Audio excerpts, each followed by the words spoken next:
1888 की एक सुबह अल्फ्रेड नोबल ने अपनी ही मौत की खबर न्यूज़पेपर में पढ़ी। असल में उस समय अल्फ्रेड नोबल के भाई की मृत्यु हुई थी। न्यूज़पेपर ने गलत खबर छाप दी थी। अल्फ्रेड नोबल को न्यूज़ से नहीं बल्कि हेडलाइन ने परेशान किया। हेडलाइन थी, मौत का सौदागर मर चुका है, डायनामाइट बनता है नाइट्रोग्लिसरीन से। अल्फ्रेड नोबल ने डायनामाइट का आविष्कार तब किया जब कोई केमिस्ट नाइट्रोग्लिसरीन के साथ एक्सपेरिमेंट भी नहीं करना चाहता था, क्योंकि नाइट्रोग्लिसरीन का हाईली एक्सप्लोसिव स्वभाव बहुत अनिश्चित या अनप्रेडिक्टेबल होता है। ऐसे में कोई जान का खतरा मोल लेना नहीं चाहता था। सब कुछ ताक पर रखकर अल्फ्रेड नोबल 4 साल लगे रहे। एक बार लैब में गलती हुई, नाइट्रोग्लिसरीन को ज्यादा गर्म करने से धमाका हुआ, जिससे उनके छोटे भाई की मृत्यु हो गई। अल्फ्रेड नोबल को भी गंभीर चोट आई। अब फिर अल्फ्रेड नोबल ने खुद को रिसर्च में झोंक दिया और 5 साल की अथक मेहनत के बाद कंट्रोल ब्लास्ट हासिल किया। डायनामाइट की कंस्ट्रक्शन इंडस्ट्री को बहुत जरूरत थी। माइनिंग, टनल और नहरों के लिए डायनामाइट का उपयोग होने लगा। फिर धीरे धीरे डायनामाइट का प्रयोग हथियार और बम बनाने के लिए भी होने लगा। नोबल लगातार नाइट्रोग्लिसरीन को और सुरक्षित बनाते चले गए। उनके पास 355 पेटेंट थे। अब हर इंडस्ट्री किसी न किसी रूप में उनके आविष्कारों का उपयोग कर रही थी। रातों रात अल्फ्रेड नोबल के पास बेशुमार दौलत का भंडार लग गया। ये अल्फ्रेड नोबल की खुशकिस्मती थी कि उस दिन न्यूज़पेपर ने उन्हें मृत्यु की छोटी सी झलक दिखाई थी। इसके बाद अल्फ्रेड नोबल को अचानक एहसास हुआ कि उनके आविष्कार ने एक तरफ मानवता को आगे बढ़ाया तो दूसरी तरफ हजारों लोगों की जान ली।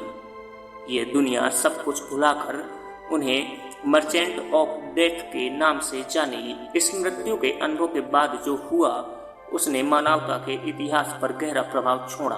गीता जी के अध्याय नंबर 2 श्लोक नंबर 27 में श्री कृष्ण कहते हैं, जिसने भी जन्म लिया है उसे मरना होगा और जो भी मरा है उसे पुनः जन्म लेना होगा।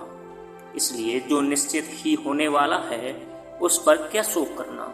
श्लोक संख्या 32 में श्री कृष्ण आगे कहते हैं, अर्जुन, ये सब जानते हुए तुम्हें अपने कर्तव्य का पालन करना चाहिए।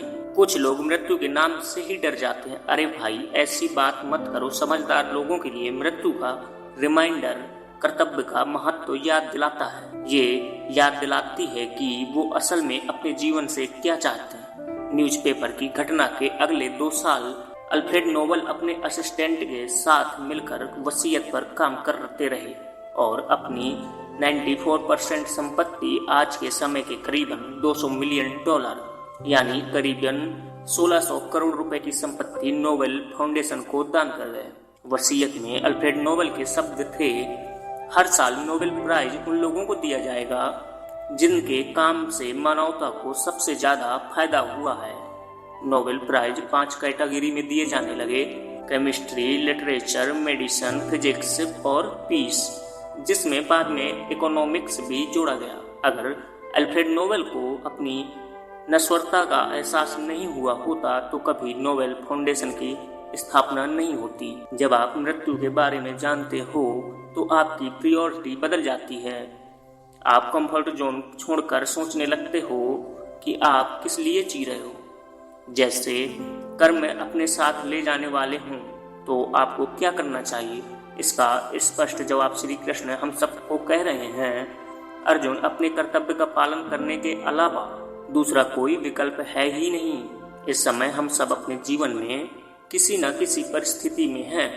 कोई स्टूडेंट है तो कोई प्रोफेशनल है, कोई पिता है तो कोई बेटा है, और यहाँ हम सब की कुछ न कुछ ड्यूटीज हैं। जब हम इनसे मन चुराते हैं, अपने कर्म अधूरे छोड़ते हैं, तब हम खुद अधूरा महसूस करते हैं और तभी प्रॉब्लम्स और कमजोरियां पैदा होती हैं। कई लोग हैं जो बहुत कुछ करना चाहते हैं लेकिन अपने कर्तव्य पूरे नहीं करते, जिस कारण वो एक जगह फंसा हुआ महसूस करते हैं। जब आप अपने कर्तव्य पूरे करते हो तो आपके दिमाग को आराम मिलता है और आप अपने जीवन में भी आगे बढ़ते हो।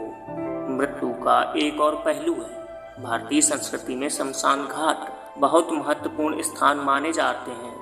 कई योगी यहाँ कभी न कभी साधना करते हैं आज भी अगर आप चीजों से बहुत ज्यादा अटैच नहीं है तो आपको शमशान घाट जाकर शांति मिलती है। आज भी अगर आप गांव खेड़ों में जाएंगे तो आपको शमशान के बगीचे में कुछ लोग सुस्ताते हुए मिल जाएंगे। ऐसा क्यों? क्योंकि यहाँ आपके मन को महसूस होता है कि जितनी भी प्रॉब्लम्स हैं, जितनी भी लिमिटेशन हैं, कमियां हैं, ये सब तो असल में बहुत टेम्परेरी हैं। इससे मन को बहुत सुकून मिलता है। सदगुरु जी कहते हैं ये अनुभव इंटेलेक्चुअल नहीं है, ये अनुभव दिमागी स्तर पर नहीं है, ये एहसास और ये वाइब्रेशन सीधे शरीर महसूस करता है। ऐसी शांति में हमको अंदर से लगता है जब कोई दिक्कत या परेशानी परमानेंट है ही नहीं, हम अभी पैदा हुए हैं और कुछ देर बाद चले जाएंगे, तो फिर डर के क्या जीना। अगर कोई गलती है तो उसे ठीक करो। कर्म ही वो फल है जो आप अपने साथ लेकर जाओगे। इस समय जो भी आपकी परिस्थिति है और जो भी आपके कर्तव्य हैं, उनका संपूर्ण रूप से मन लगाकर पालन करो। आप अपने अंदर एक नई शक्ति और एक नई क्लैरिटी विकसित होते हुए महसूस करोगे। अगर आपको ये वीडियो पसंद आया है तो वीडियो को लाइक और चैनल को सब्सक्राइब जरूर करें। धन्यवाद।